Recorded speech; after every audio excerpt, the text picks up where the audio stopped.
Mais uma edição das nossas aulas. Desta feita, estamos ingressando no assunto relativo à introdução às normas do direito brasileiro, em seguimento àqueles pontos que nos referimos acerca das noções gerais do direito internacional privado. Ok? Muito bem. No primeiro momento, nós analisamos exatamente a estrutura do direito internacional privado e, como tanto, nós estabelecemos que o direito internacional privado, sobremaneira, é a disciplina jurídica que tem como objeto básico a fixação da lei no espaço.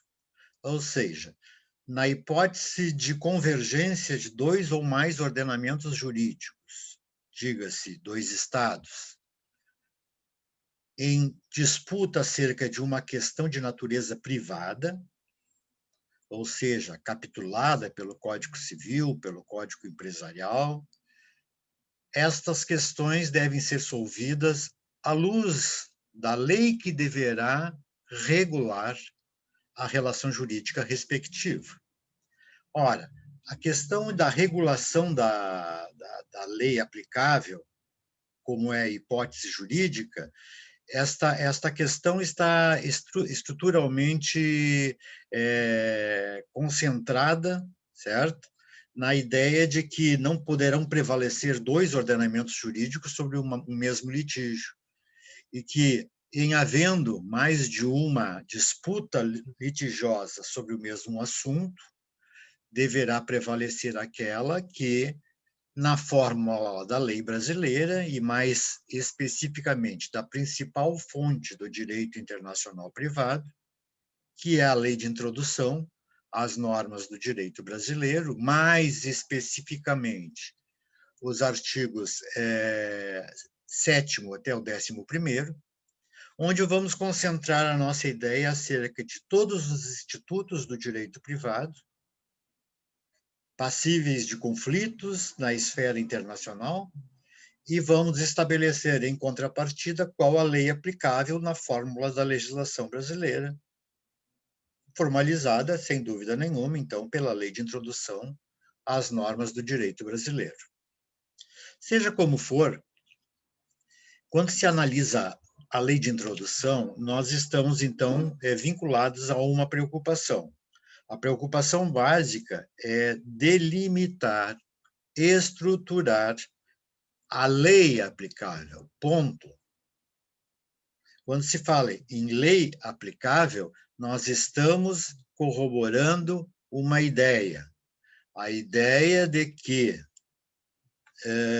o que se pretende no direito internacional privado não é propriamente dito a solução do litígio como tanto, mas a fixação específica da lei aplicável que depois, por si, irá definir a solução do conflito como consequência. Ora, se a lei francesa é a lei que vai imperar sobre a relação jurídica privada, é sobre o aspecto da lei francesa que nós vamos nos debruçar para saber, afinal de contas, qual é a solução do litígio.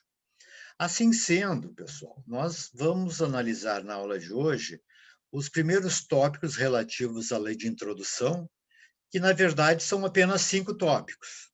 São 5 artigos e seus respectivos parágrafos. Assim sendo, o que nós temos de contextualizado é que, já lá no artigo 7º, nós estabelecemos a primeira premissa básica e fundamental acerca do assunto.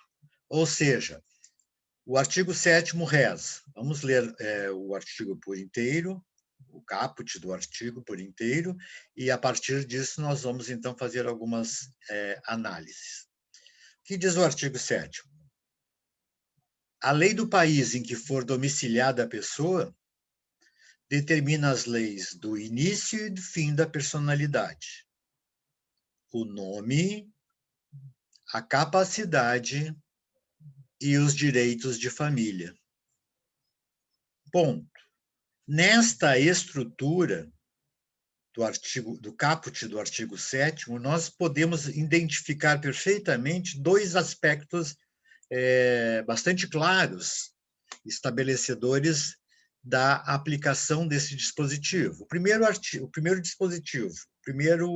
elemento, é que exatamente chamado de elemento de conexão. Elemento de conexão é o termo que o legislador utilizou para fixar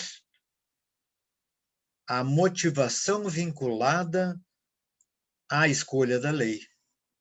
Por exemplo, no caso concreto do artigo 7º, o que nós temos é que o dispositivo diz a lei do país em que for domiciliada a pessoa. E este é o elemento de conexão. Domicílio. O domicílio, pessoal, estruturalmente, é a ideia centralizadora da lei a ser fixada.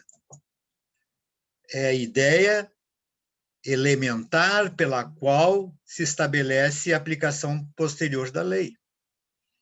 Então, vejam, quando o legislador fala em lei aplicável, ele, na verdade, está estabelecendo aqui no artigo 7º caput, estruturalmente, a formalização de que este elemento, domicílio, vai estabelecer a lei do país a ser aplicada. Muito bem.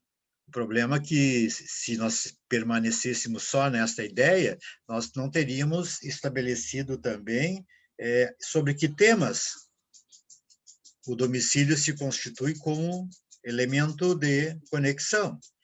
Então, vejam que o artigo prossegue. Esta lei do domicílio, então, determina as regras, 2 pontos, sobre o começo e o fim da personalidade. Pessoal, quando se fala em começo e fim da personalidade, nós estamos falando de uma estrutura vinculada ao Estatuto da Pessoa Física, aonde o sujeito, na verdade, estabelece os parâmetros de sua própria existência, o nascimento e a morte. E seus efeitos em relação, né, a estes 2 tópicos, nascimento, com vida ou sem vida, nascimento efetivo, e morte, ou efeitos da morte. Isto não pode conjugar a existência de vários conflitos interespaciais entre os sujeitos? Evidentemente que sim. Em primeiro lugar, por exemplo, se vamos questionar a questão morte, né? Vamos questionar a existência efetiva da morte, e vamos discutir acerca do direito da parte obter o partilhamento daqueles bens, nós estamos entrando na seara exatamente de aplicabilidade do artigo 7º. Ou seja, o domicílio da parte demandante, ou o domicílio da parte que pretende a pretensão judicial, é o que vai revitalizar, vai demonstrar a existência da importância à vida acerca do domicílio deste sujeito. Então, se o sujeito está domiciliado na Argentina, o seu domicílio, sendo a Argentina, a lei aplicável, sob maneira, será a lei argentina.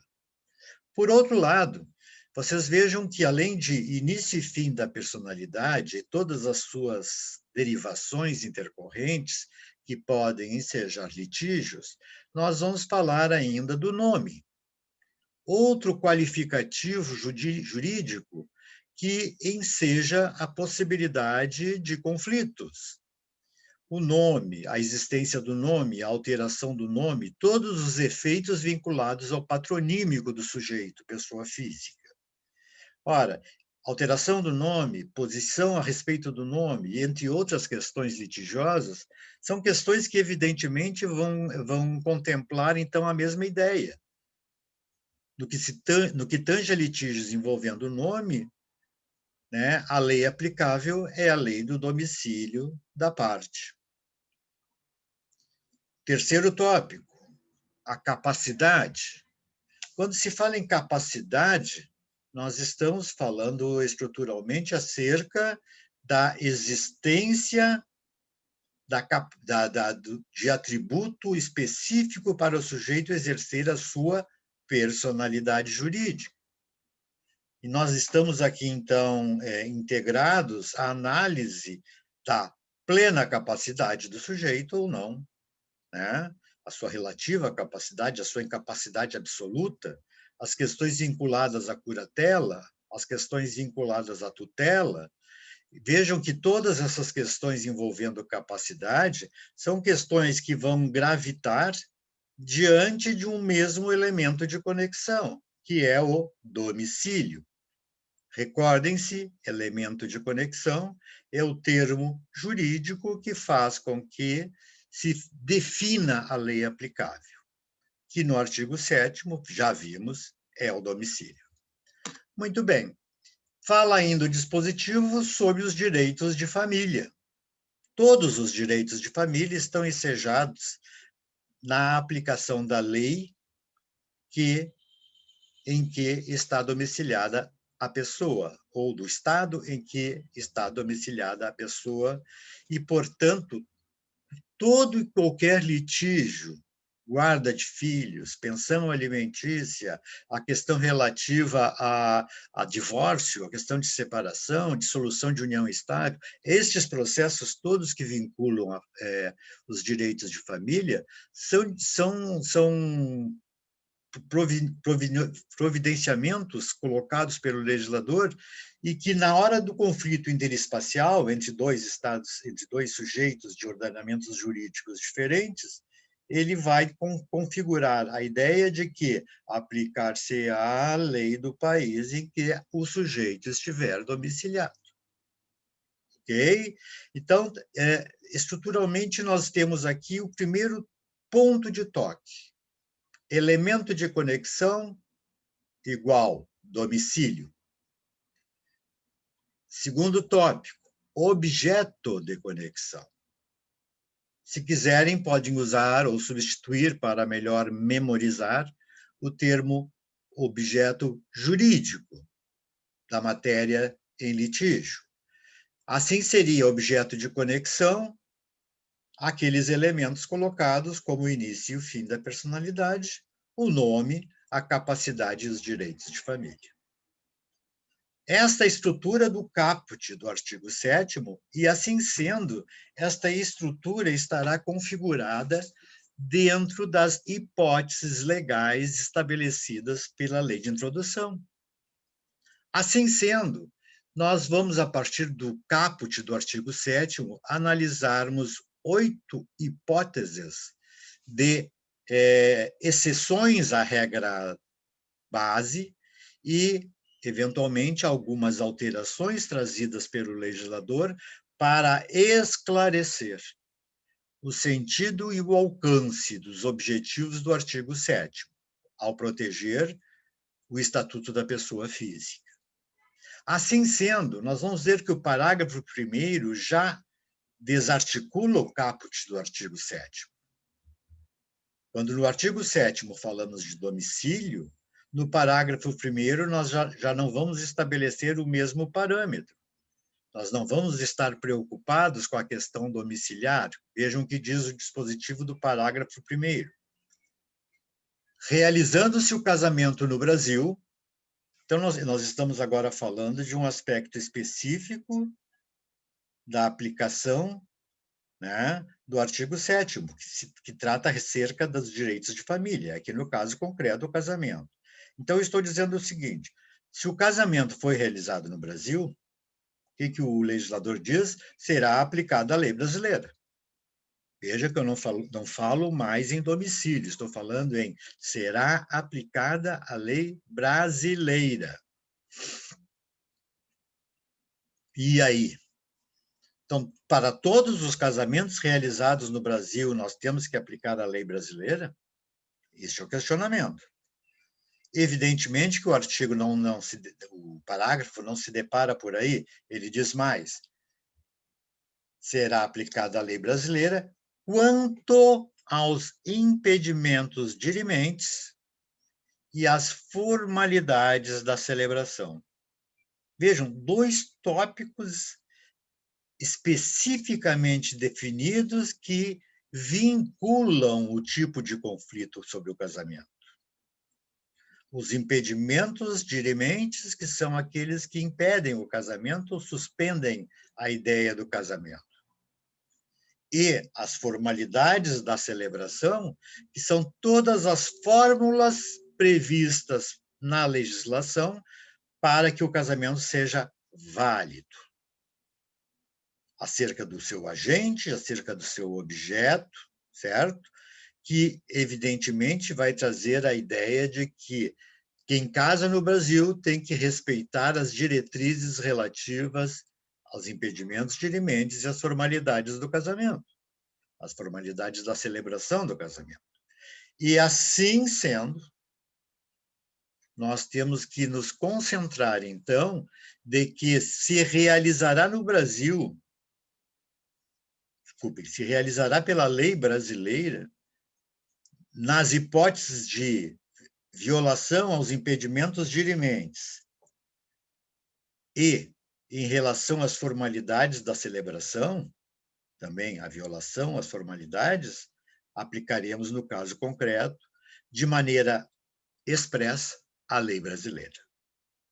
Vejam, então, que o dispositivo não se aplica a todas as questões vinculadas a casamento, apenas e exclusivamente no que tange a litígios vinculados a impedimentos dirimentes e formalidades da celebração. Muito bem.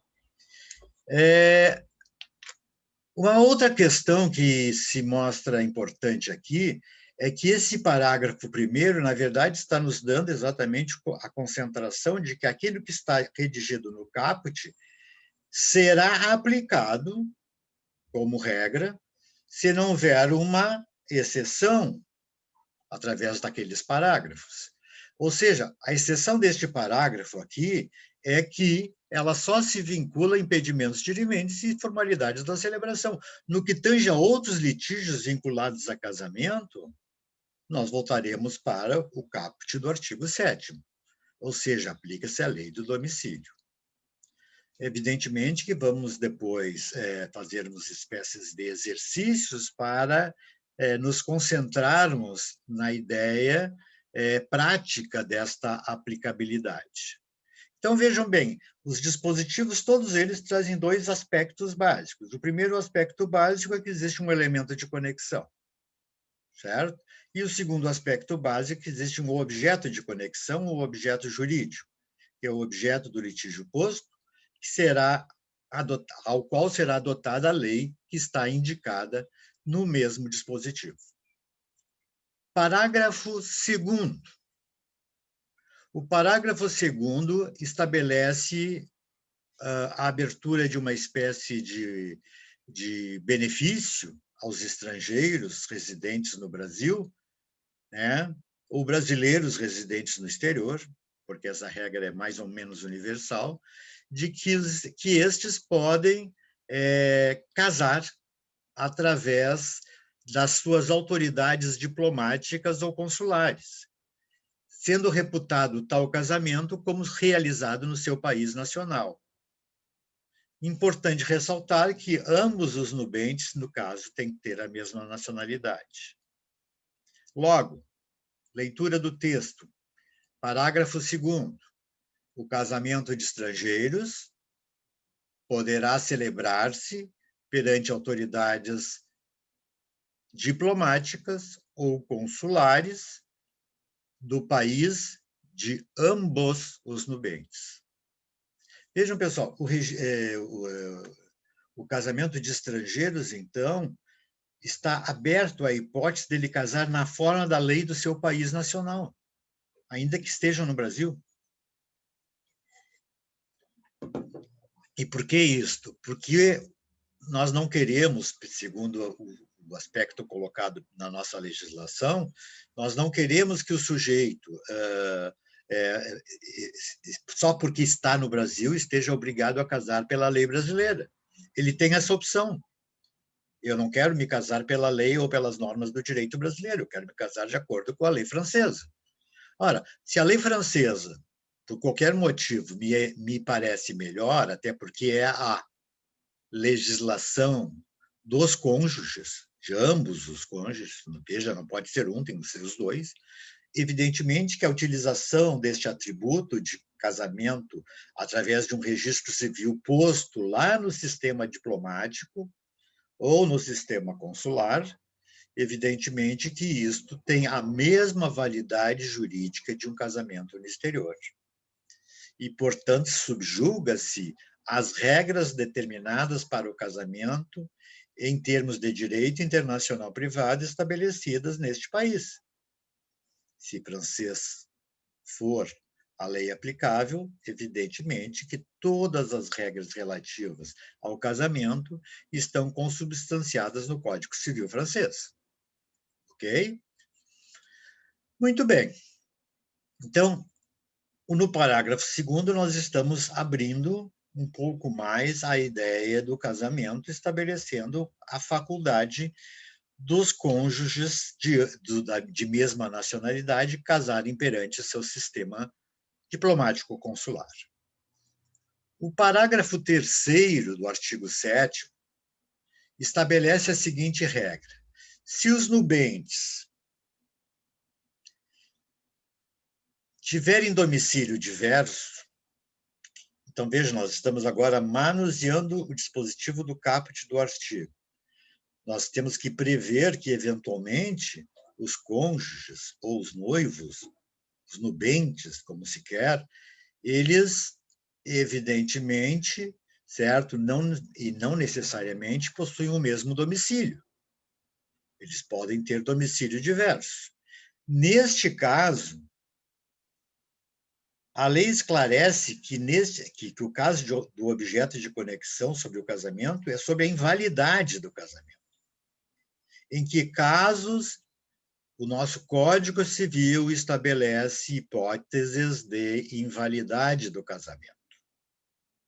A invalidade do casamento, na hipótese de que os cônjuges não estão em mesmo domicílio, vai determinar, vejam bem, uma regra de ficção estabelecida, vai determinar a aplicação da lei do primeiro domicílio conjugal. Ou seja, aquele domicílio em que para o qual se transferiram imediatamente após o casamento. Casaram no Brasil, moraram no Rio de Janeiro, depois cada um teve, por motivos profissionais, que alterar o seu domicílio. Vamos imaginar, a mulher permanece no Brasil e o marido vai trabalhar na Alemanha. Ora, essa circunstância que determina a diversidade de domicílios, ou que nós também denominamos de domicílio internacional, estabelece um certo paradigma, uma certa complexidade em analisar qual é a lei aplicável, afinal de contas. E, para isso, o legislador traçou a ideia básica que, nesta hipótese, havendo dúvida, aplicar-se-á a lei do primeiro domicílio conjugal. E esta é que será válida e eficaz para solver conflitos envolvendo invalidade do casamento. Bom, quais são os casos de invalidade do casamento? Nessa hipótese, evidentemente, que nós estamos pensando que a invalidade do casamento, então, é aquelas hipóteses trazidas no Código Civil que determinam a falta de autenticidade, validade e formalidade do casamento e, portanto, podem determinar a sua nulidade.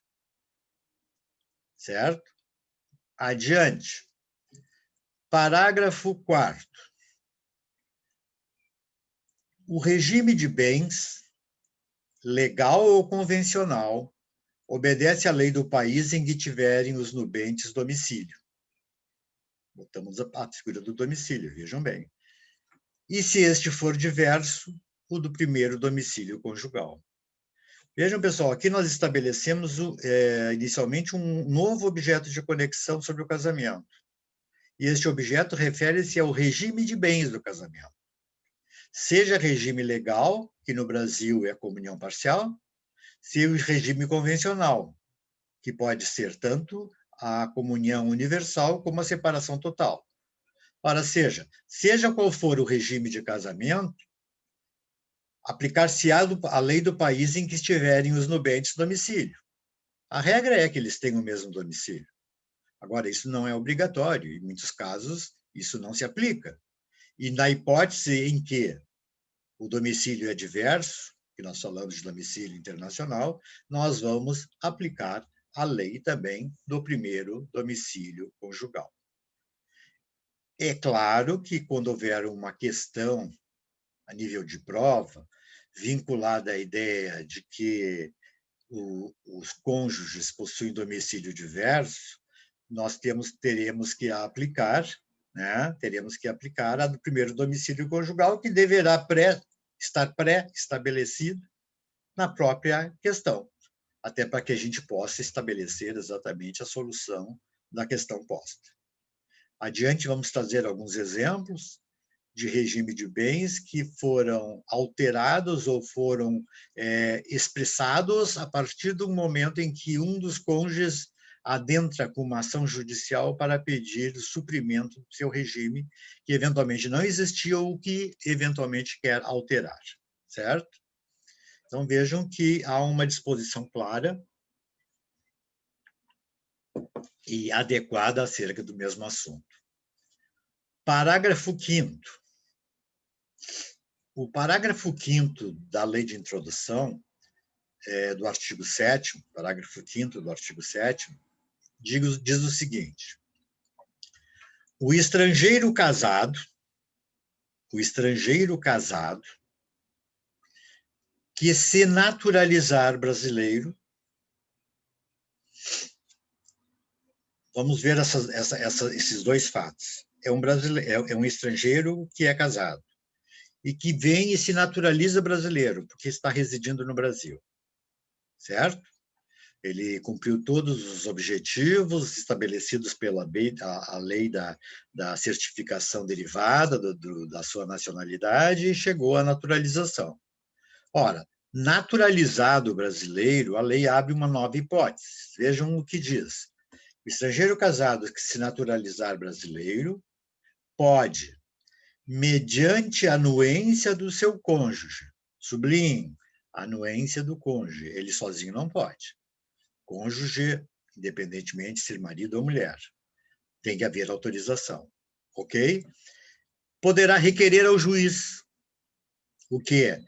Que quando da entrega do seu decreto de naturalização, quando ele for investido da naturalização através da entrega do decreto, certo? Ele possa solicitar ao juiz que o juiz adite ao seu casamento, se assim não for, o regime de comunhão parcial de bens. Ou seja, o regime legal vigente no Brasil. Ele pode, então, se for o caso, alterar o regime de bens para inserir, certo? O regime de comunhão parcial de bens, caso ele não tenha casado em comunhão universal, ou caso ele tenha casado em comunhão universal ou separação total.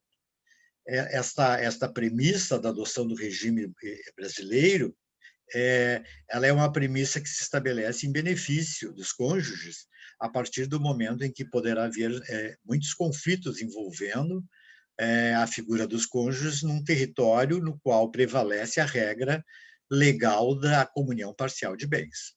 Ok? Diz mais o dispositivo, desde que respeitados os direitos de terceiros, evidentemente que eu não vou alterar o meu casamento para garantir, por exemplo, o não pagamento de dívidas com credores. Isso determinaria um evidente prejuízo a terceiros, e isso determinaria a utilização da lei para fins ilícitos, né? Então, vejam, não pode haver prejuízo a terceiros, alteração desse regime. Ora, eu tinha regime de comunhão universal de bens com minha esposa. Hoje eu me tornei insolvente. A minha mulher tem patrimônio considerável. Né? Esse patrimônio poderá ser, por exemplo, objeto de separação total, de comunhão universal, seja o que for, e, evidentemente, que estabelecendo o regime de comunhão parcial de bens, nós estamos garantindo, eventualmente, a saudabilidade dos interesses e direitos de terceiros. E mais ainda, que tudo isso seja dado ao devido registro. É claro que, se você adotar um novo regime, se requerendo ao juiz e o juiz conceder isso, porque você foi naturalizado brasileiro, você terá que levar este documento ao registro civil, aonde vai apostilar a sua nova situação quanto a regime de bens. Ok? Se alguém tiver alguma pergunta, por favor, me questione. Podem perguntar sem nenhum constrangimento. Vamos adiante. O parágrafo 6º. São 8 parágrafos ao todo. O parágrafo 6º. O parágrafo 6º vai tratar do divórcio. E olhem o que diz. O divórcio realizado no estrangeiro, divórcio do casal feito fora do Brasil, se um ou ambos os cônjuges forem brasileiros, veja, não há necessidade dos dois serem brasileiros, basta um deles, certo? Só será reconhecido no Brasil após um ano da respectiva sentença de divórcio. Ou seja, a lei de introdução diz que nós não poderemos reconhecer este divórcio num prazo inferior a um ano, após a sentença trânsita em julgada no exterior. Vamos adiante. Salvo se esta sentença tiver sido antecedida de separação judicial pelo mesmo período, um ano.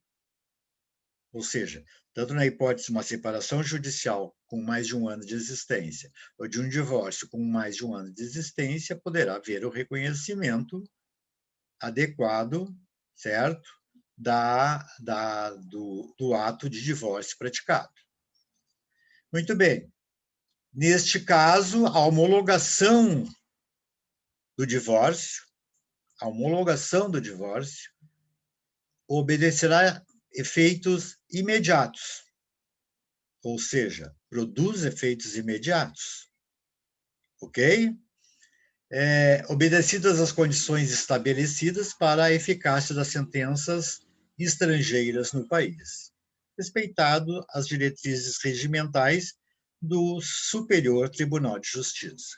Ou seja, tudo está sendo validado, ou seja, estou validando um divórcio realizado no estrangeiro, considerando-se que decorreu um ano após o ato de divórcio, seja pela sentença ou antecipação de separação, e que essa produzirá efeitos imediatos perante o STJ. No mesmo dispositivo ainda se refere: o Superior Tribunal de Justiça, na forma do seu regimento interno, poderá reexaminar, a requerimento do interessado, outras decisões já proferidas em pedidos de homologação de sentenças estrangeiras de divórcio de brasileiros. Ou seja, eventuais concessões de outros privilégios dados a outros brasileiros podem ser estendidos ao pedido feito ora por estes cônjuges, certo?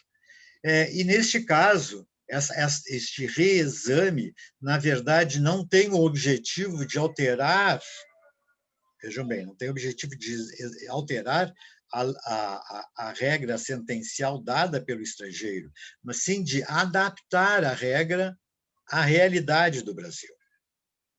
É neste aspecto que se fala em reexame, certo? E, assim sendo,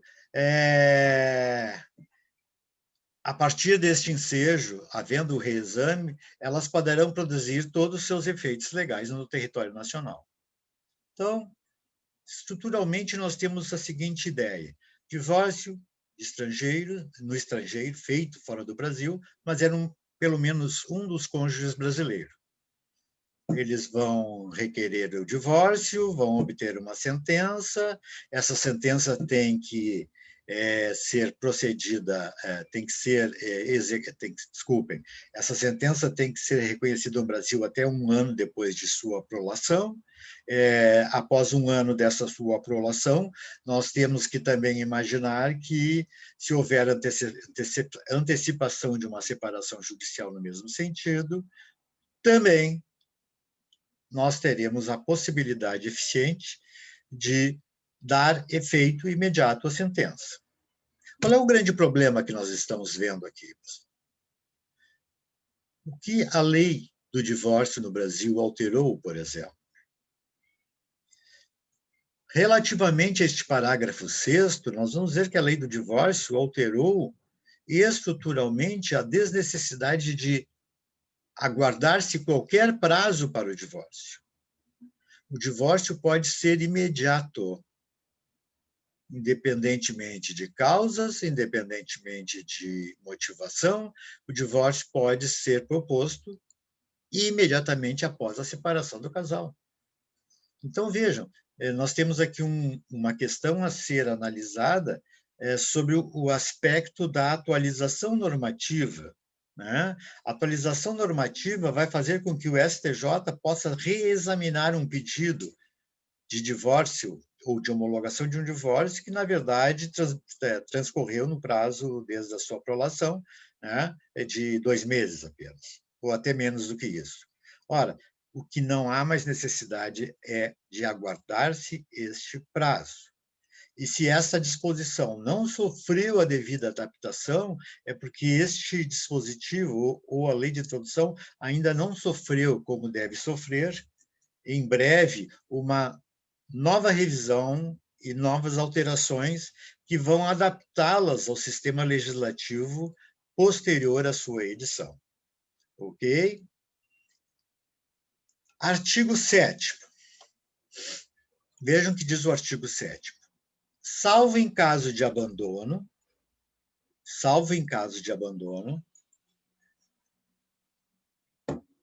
o domicílio do réu, desculpem, o domicílio do chefe de família.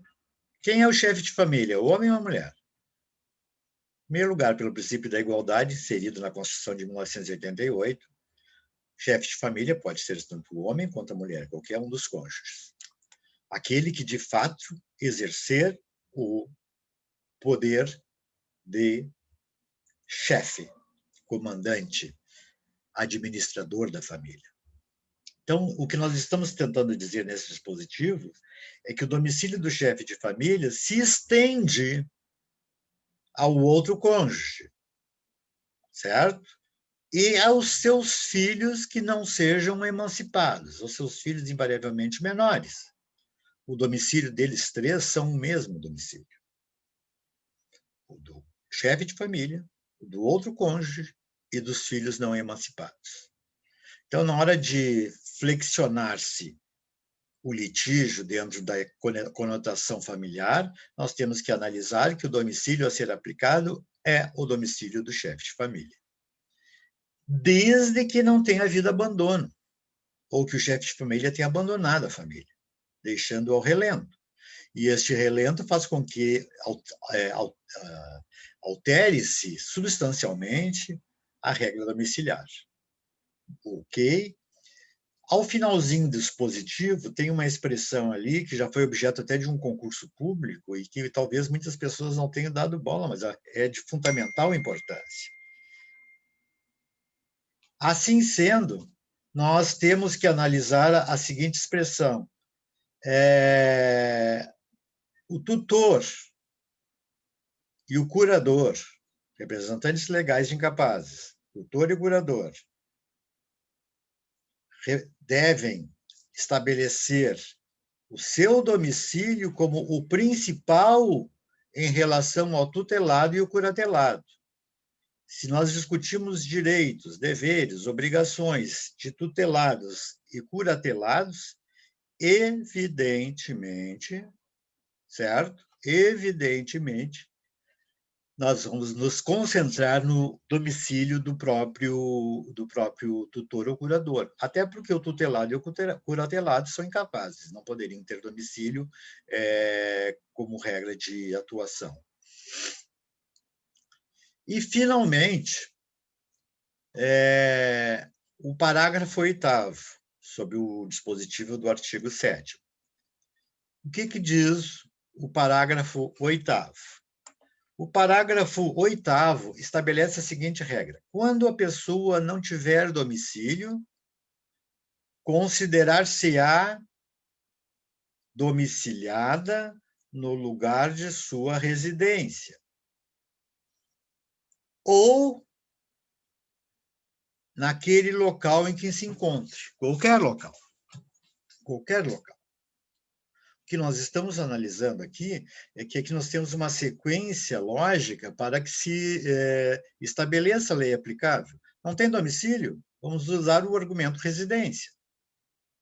A diferença de residência e domicílio todos sabem, é a questão da permanência ou não. E, finalmente, não tem nem residência? Então, onde é que ele se encontra invariavelmente? Este é o local do seu domicílio para efeitos da lei. Pessoal, o dispositivo deste artigo 7º, então, está estruturado fundamentalmente na ideia,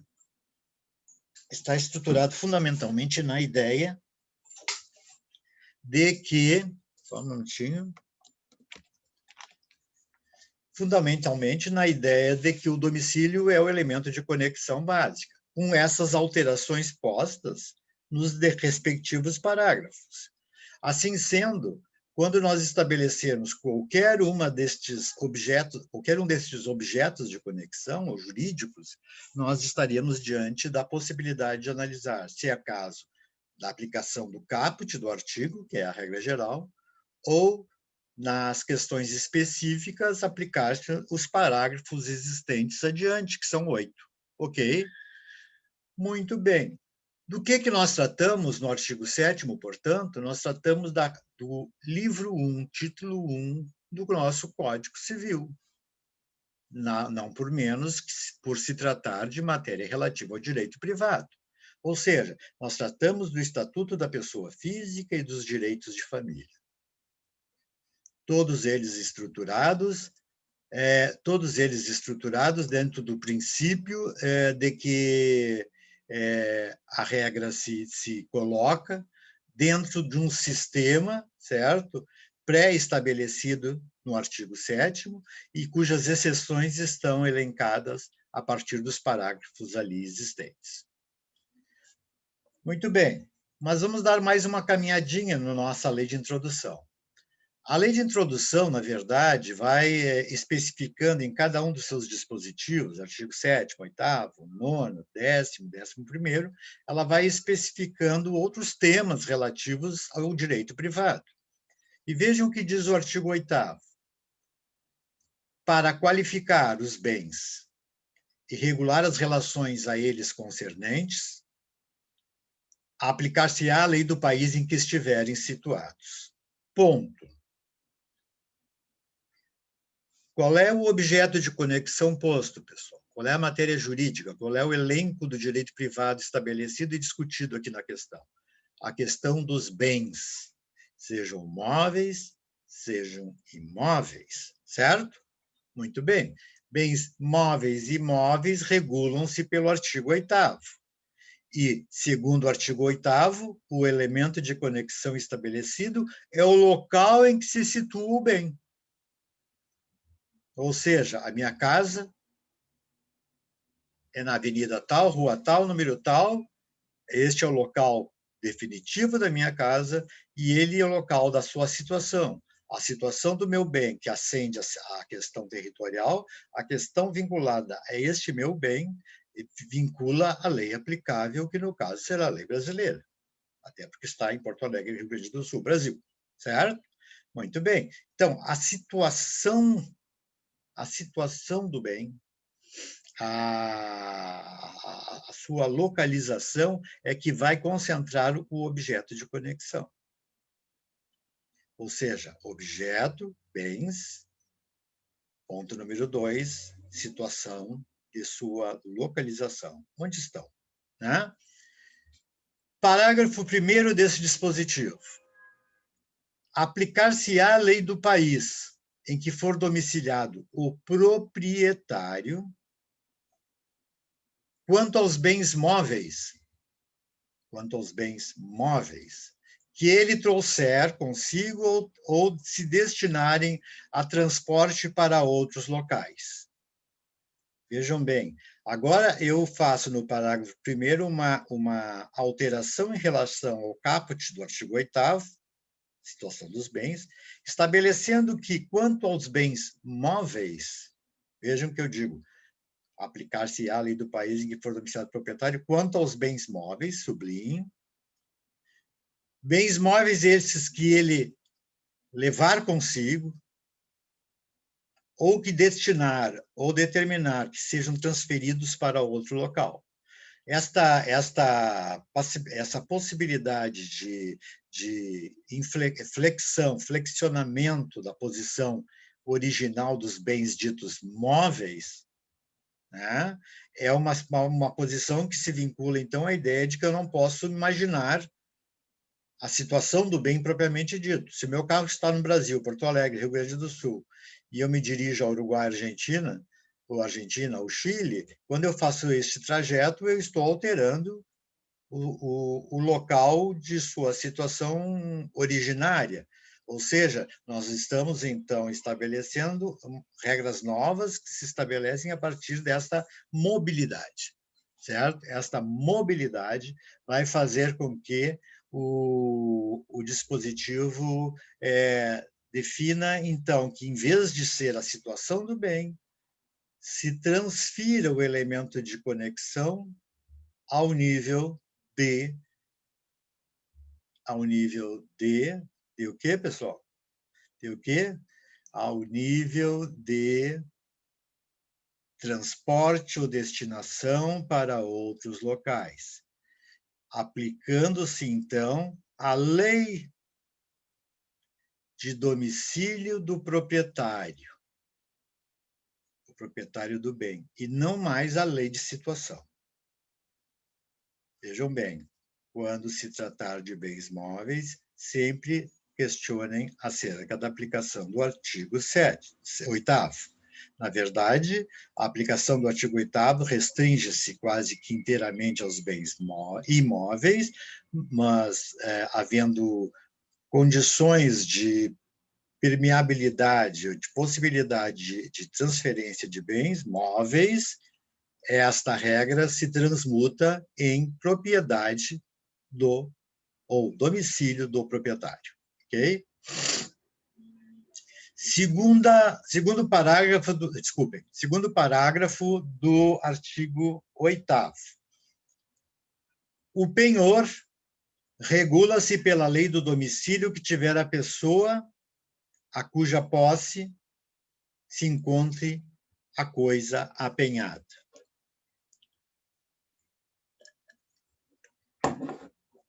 Pessoal, qual é o elemento de conexão? Penhor. O que é penhor? Direito real de garantia sobre bens móveis. Não é isso? A tradição do penhor sempre se equaciona, assim, a primeira lembrança que se tem é o penhor de joias, por exemplo, procedido junto à Caixa Econômica Federal. Este penhor, que evidentemente não precisa ser feito exclusivamente em cima de agências públicas, ela pode ser feita também de particulares. E este penhor, no caso, vai estabelecer uma mobilidade do bem. Ou seja, o bem fica sob custódia daquele que empenhou. E este que empenhou pode, inclusive, alterar a posição originária do bem para outros locais, de acordo com que ele se vincule. Então, veja, no momento em que o bem está empenhado e que este bem, sendo empenhado, pode transitar, pode ser mobilizado, nós vamos usar como argumento de conexão, como elemento de conexão básico, que o domicílio, na verdade, seria o domicílio da pessoa que tiver a coisa empenhada, aquele que empenhou, no caso a Caixa, certo? Ela está na posse, ela está no exercício da situação do bem. Portanto, não adianta eu usar aqui a figura do proprietário, porque ele deixou de ser proprietário, entre aspas, porque ele transferiu a posse. E o bem, que é o objeto maior, acaba sendo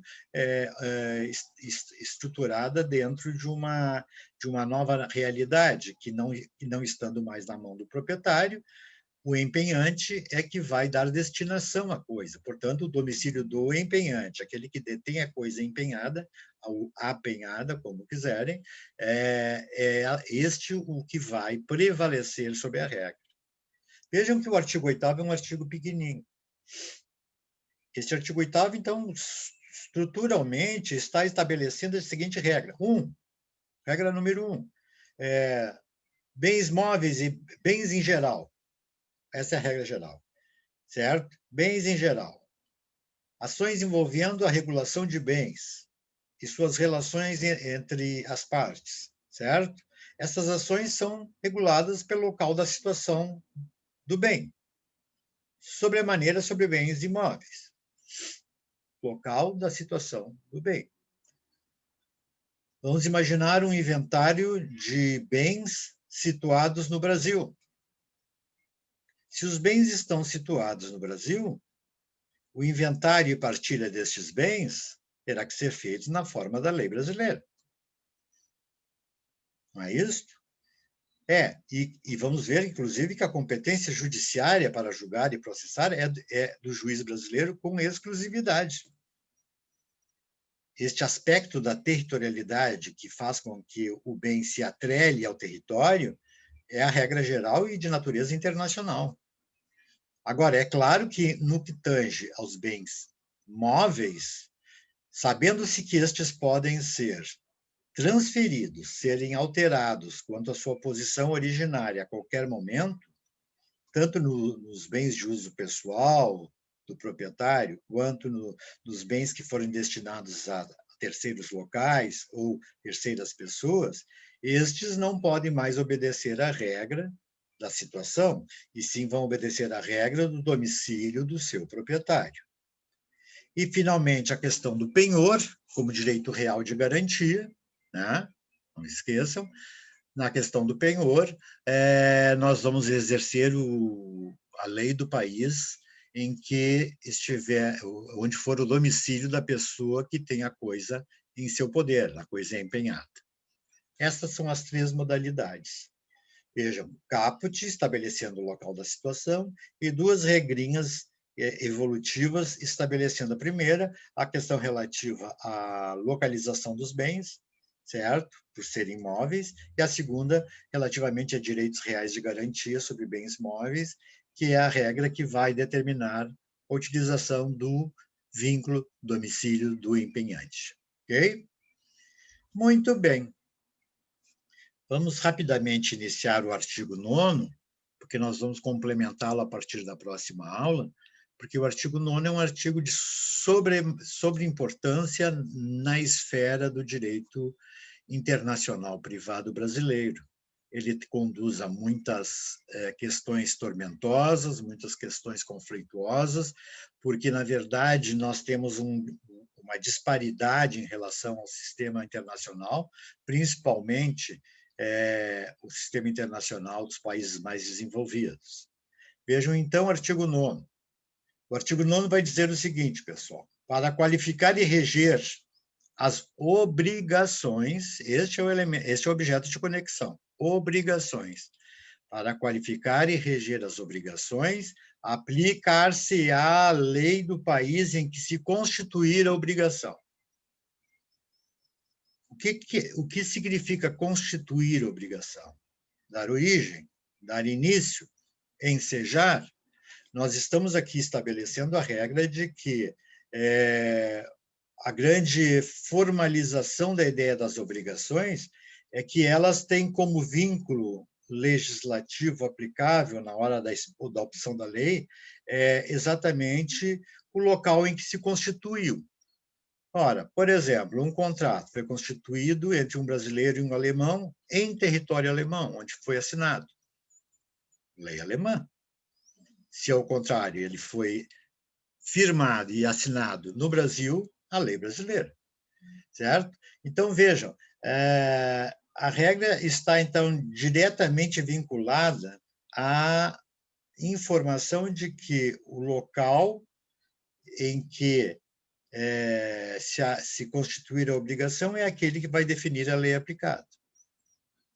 Aí nós teremos um probleminha que nós vamos discutir, e é isso que eu já gostaria de deixar mais ou menos estabelecido com vocês. Esse artigo 9 vai falar depois ali, ó, se a obrigação se destinar, esse parágrafo primeiro, né? Se a obrigação se destinar a ser executada no Brasil, ou seja, eu assinei na Alemanha, mas eu tenho que cumprir no Brasil o meu contrato, certo? E dependendo de forma essencial, será a lei brasileira observada. Vejam que eu mudei, não é mais local da Constituição. Por quê? Porque aquele contrato que eu assinei lá na Alemanha, eu vou ter que cumprir no Brasil. Construção de uma estrada de uma autoestrada, por exemplo, entre Porto Alegre e Curitiba, certo? Quando se fala na construção de autoestradas executável no Brasil, nós podemos alterar a lei aplicável na hipótese de conflitos para o quê? Para o local onde vai ser executada. E o parágrafo 2º, que trata de obrigação resultante de contrato. Esta obrigação resultante de contrato reputa-se constituída no lugar em que residir o proponente, ou seja, aquele que propôs. Este parágrafo 2º especifica obrigação contratual como regra, certo? Mas eu não posso dizer que ele desconstitui inteiramente o artigo 9º, seu caput, porque, na verdade, muitos contratos estão inseridos na ideia do local em que foi assinado. Então, assim, ó, quando eu digo a obrigação resultante de contrato reputa-se constituída no lugar em que residir o proponente, eu, em princípio, estou falando de contratos entre ausentes, típicos contratos vinculados via internet, por exemplo, feitos com o exterior. Ora, se o contrato é resultante desta relação, digamos, de não proximidade entre as partes, como é no caso do artigo 9º, nós temos que entender que o local da residência do proponente vai preponderar como lei aplicável. Quem é o proponente? Aquele que fez a proposta, né? Vendo o veículo Volkswagen ano 1963, bababá, bababá, bababá. Esta proposta vincula a parte que ofertou, porque ela incide sobre os elementos fundamentais do contrato. Assim sendo, eu gostaria que vocês fizessem uma reflexão, se possível, até a próxima semana, acerca deste dispositivo. Ou seja, o parágrafo 2º do contrato que é considerado como lei aplicável o local da residência do proponente. Eu peço sinceramente que vocês façam esta análise para que a gente possa estruturar, então, o prosseguimento deste assunto, que está bastante intrincado nas questões vinculadas a contratos internacionais, né? E a questão é essa que, evidentemente, sofre várias dificuldades diante da impossibilidade estabelecida pelo Brasil nesse dispositivo acerca do princípio da autonomia da vontade. A autonomia da vontade, pessoal, a autonomia da vontade não se aplica no Brasil. As partes não podem optar pela lei aplicável. Podem optar pelo foro. Agora, se optarem pela lei aplicável, qual é a possibilidade de nós estarmos violando o dispositivo do artigo 9º? Bastante consistente. Então, vejam, deem uma analisada no disposto do artigo 9º e na próxima aula nós vamos ver novamente, né, todas estas questões. Perguntaria a vocês que estão presentes se tem alguma pergunta a ser feita. João Vitor, Nicole, ninguém?